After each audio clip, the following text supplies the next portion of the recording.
Mana itu dijanjikan teh? Ganti rugi dagangan. Ganti rugi dagangan. Anu terakhir aja di dia. Provokator. Nasi bungkus sama prasmanan berkoar-koar masalah keadilan. Aduh, aki-aki lu. Kurang duit lu ya, kerja lu. Jangan cuma ngehasut orang-orang mulu lu pade. Kerja lu yang bener kalau pengen kaya, jangan cuma kayak gitu-gitu doang lu. Demo itu baik. Baik lu semuanya. Kayak gitu aja lu keluar-keluar tanya sono ke bupatinya. Ngomong belum juga 2 bulan aja udah pada keluar-keluar lu pade ngehasut sana sini nih. Yang pertama apa? Yang pertama komentar kan orang ini nih ya. Waktu di pembongkaran itu tuh. Sok jago, sok pinter, sok cerdas, sok perhatian ke masyarakat, tapi otaknya kagak ada. Subang kan dikuasai sama Ormas PP ya. Yang dikuasai Ormas PP itu kan Subang, terus Sumedang, Cirebon, Indramayu, kurang duit biasanya nih, kurang pemasukan, tapi salut sih, omongannya mah, tapi nggak ada otaknya, nasi bungkus kelaparan, keluar-keluar, aduh, orang lapar mah susah makanya tuh badannya juga kurus, kecerdasannya kagak dipakai kata gue mah. Kecerdasannya cuma bisa menghasut doang, adu domba gitu. Nih kayak gini nih, bacot paling pinter, kerja kagak mau. Biasanya orang kayak gini nih nyuruh doang, kerja mah kagak ada itu. Oma yakin miskin mulu nih orang. Sebenarnya kita harus objektif dalam menilai hal ini ya. Pertama, kita harus sadar sebagai masyarakat bahwa mendirikan bangunan di tanah pemerintah ataupun di tempat-tempat yang tidak diperbolehkan itu ya melanggar aturan yang ada di negara kita. Itu pertama. Kedua, masalah uang kompensasi yang dijanjikan.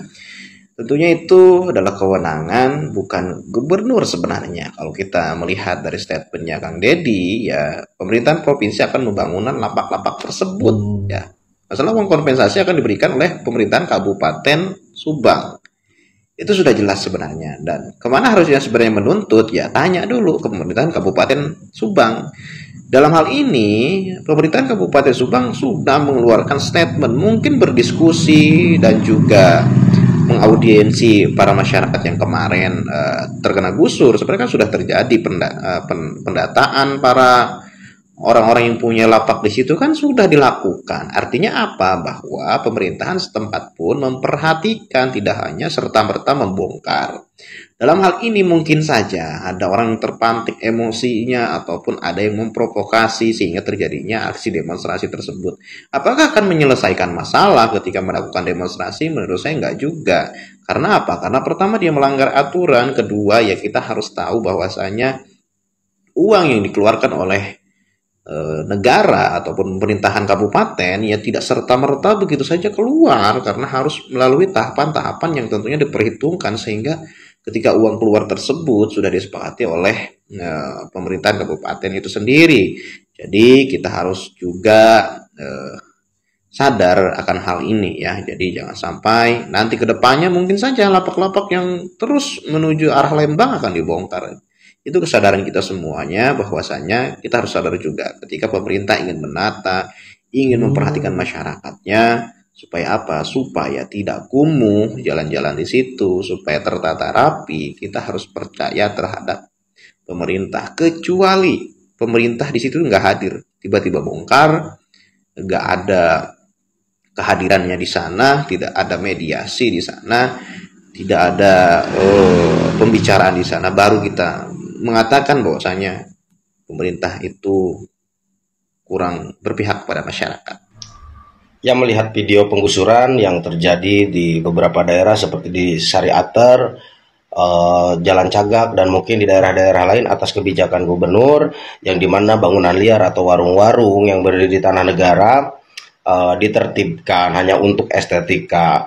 Di sini untuk Bapak Gubernur Kang Deddy Mulyadi yang terhormat, tolong dipertimbangkan kebijakan karena kita tidak bisa melawan peradaban. Artinya banyak masyarakat ataupun keluarga yang mengais rezeki berdagang di area tersebut bukan tidak tahu mereka menempati tanah negara, tapi mereka mengais rezeki dengan usaha seperti itu, berdagang di sekitaran tempat-tempat menuju objek wisata nasional.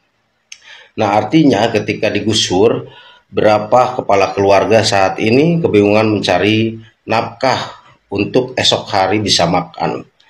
Nah, kalau misalkan yang di bantaran sungai mungkin memang mengganggu secara urgensi karena mengakibatkan banjir yang berkepanjangan atau banjir musiman. Tapi ketika pedagang-pedagang yang ada di pinggiran jalan sepanjang jalan ke tempat objek wisata, saya rasa mereka hanya masyarakat kecil yang mengais rezeki dengan cara berdagang. Kalau berbicara ciater, para pedagang kecil ditertibkan karena memang bukan hak milik. Bagaimana dengan bangunan-bangunan wisata yang berada di tengah-tengah perkebunan teh yang ada di Sariater? Kenapa diberi izin kalau memang merusak lingkungan? Diganti dengan taman yang tadinya terang menjadi gelap. Ketika gelap di malam hari berpotensi kejahatan atau kriminal di malam hari. Seperti banyak warga nanti yang takut melintas melalui jalur-jalur tersebut. Ya, harapan saya ada kebijakan dari Bapak Gubernur ketika tidak bisa menciptakan lapangan pekerjaan, maka mereka yang sedang berdagang, yang sedang mencari rezeki, yang mengais rezeki yang belum tentu setiap hari mereka dapat untung, tidak usah digusur, tapi ditata untuk lebih baik, untuk lebih indah estetikanya daripada dijadikan taman atau kembali menjadi hutan atau kebun di pinggiran jalan. Karena kita tidak bisa melawan peradaban, kita tidak bisa melawan perkembangan zaman, kita akan terus tergerus oleh kemajuan-kemajuan baik dari sisi ekonomi, sosial, budaya, dan pariwisata. Gitu, atur nuhun. Oke, izin stage video na nya lain maksudna orang ngabela anu ngaranna Kang Deddy Mulyadi selaku Gubernur Jawa Barat anu kamari ngagusur eta tempat usaha anu dimana ayeuna teh jelema teh dararemo cenah meureunnan kitu nya. Ayeuna pertanyaanana deui kieu meureunnya ari kamari nyicingan teh tempat anu saha, apakah tempat sorangan atau tempat nagara. Jadi di mana lamun misalkan tema tempat nagara ieu nya lamun erek ngabenahan hiji jalan, erek ngararapi hiji jalan, otomatis bangunan liarna oge kudu dibongkar. Sabenerna mah lamun misalkan teh mah ieu nya bicara tentang gitu nya pelanggaran anu ngalanggar teh saha awalna teh kudu nama boga kesadaran masing-masing lamun memang eta jalan erek dibenahan ya bongkar sorangan gitu nya. Ayeuna meureunnan perihal dibongkar paksa ku Kang Deddy nya erek dibere kompensasi nya tungguan meureunnan nya. Berarti can turun meureunnan danana ti pusat gitu. Bari jeung ayeuna mah meureunnan nya bebejana teh ka Bupati Subang we atuh kitu heula nya. Lamun misalkan meureunnan tidak ada jalan keluarna eta ti Bupati Subang meureunnan tah kakara tembusanana teh meureunnan ku Bupati Subang teh ka Kang Deddy gitu nya. Jeung panggihan atuh ka tempatna gitu nya daripada demo-demo gitu. Jadi cek paribasana mah kumahanya loba anu nganggap naon sih gitu ya kusabab naon nyicinganna oge di tempat nagara nalika jalanna erek di beneran bangunan liarna kudu dibongkar kok malah jadi ambek gitu meureunnan. Oke, hatur nuhun, semoga ini bisa menjawab gitu ya, bisa menjawab naon ya pokoknya